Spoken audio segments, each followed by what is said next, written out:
enye hwi bi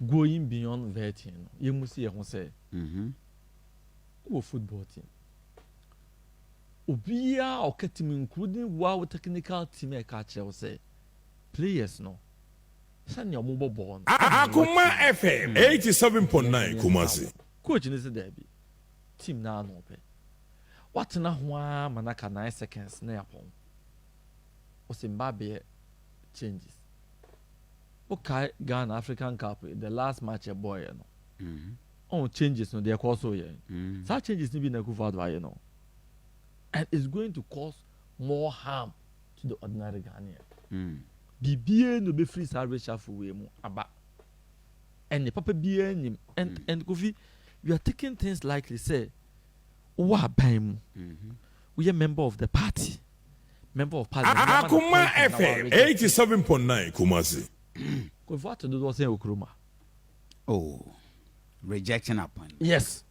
And making official statement as to why he rejected the appointment. What is saying? Aban no woman no amanfo kra fom pekwanya komu akoye adwumo agidin. But aban it so ye appointment a ye friend no see we dey me famity nkuchem. Kofi should tell you. Baby o man na kwa kuduru. It should tell baby a party na kwa kuduru. No mukro mom na edwane na mpachaw wa wote tutopo a woda so ye form no ada so ye na no da so ye ba o me ya no kuza se na wo fa so be ne ba so ama do te part num ti aban ko nim se fa so bi ani so ti ye ma obi appointment o se menye anya ba ko mente kramati mienu doctor yi wa fidiase health o se menko de ko djuma menu akoye we menko otifie Kwaku Kwati finance was me yet. They could have brought your finance. Was there before? Yes, yeah, he was there.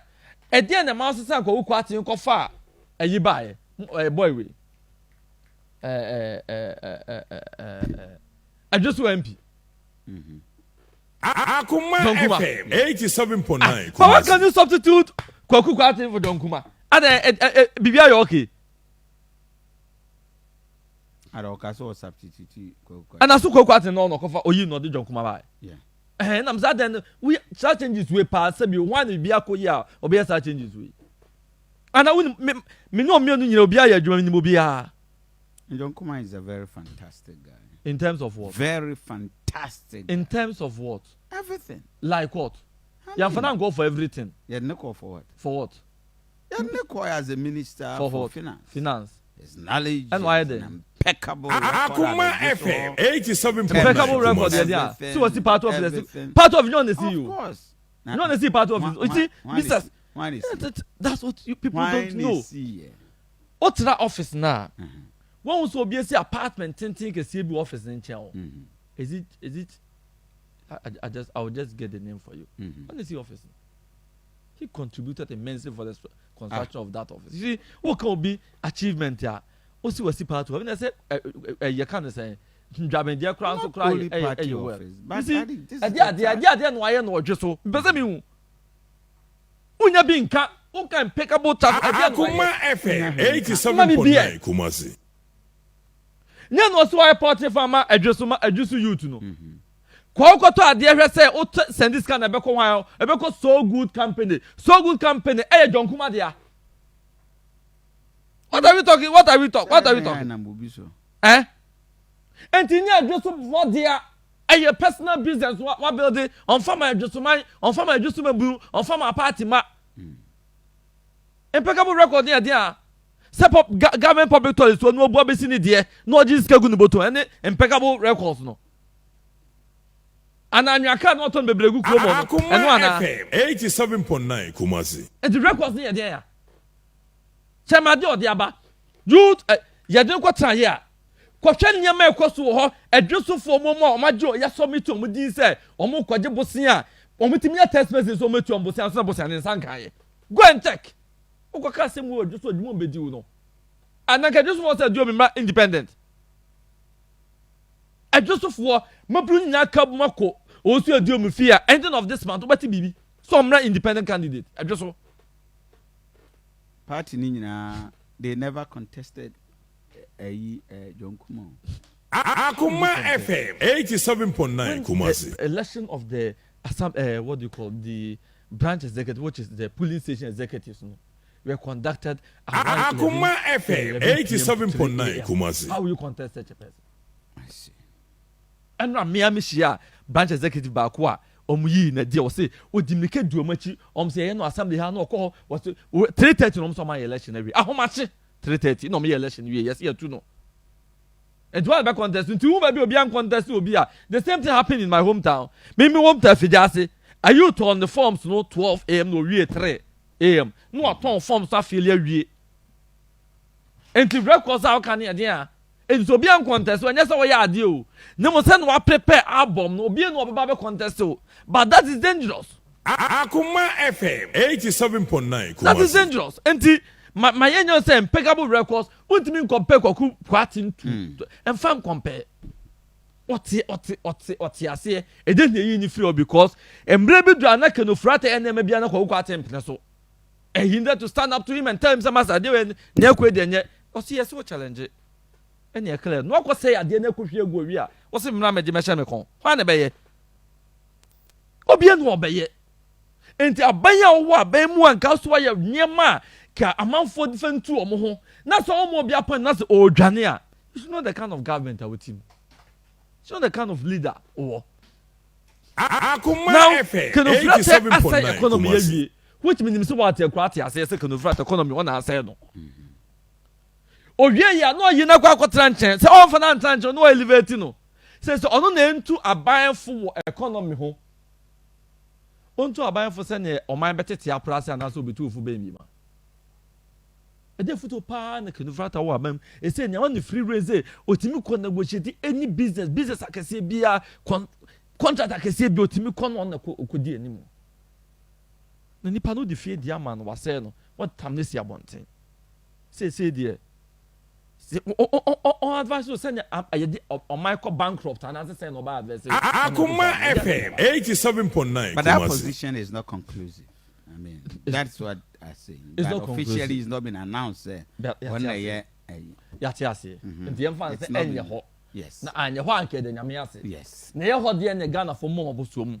Mumia abosom pa. And then some of us would but say it would be a bad decision. I mean, he has taken a lot of bad decisions among us.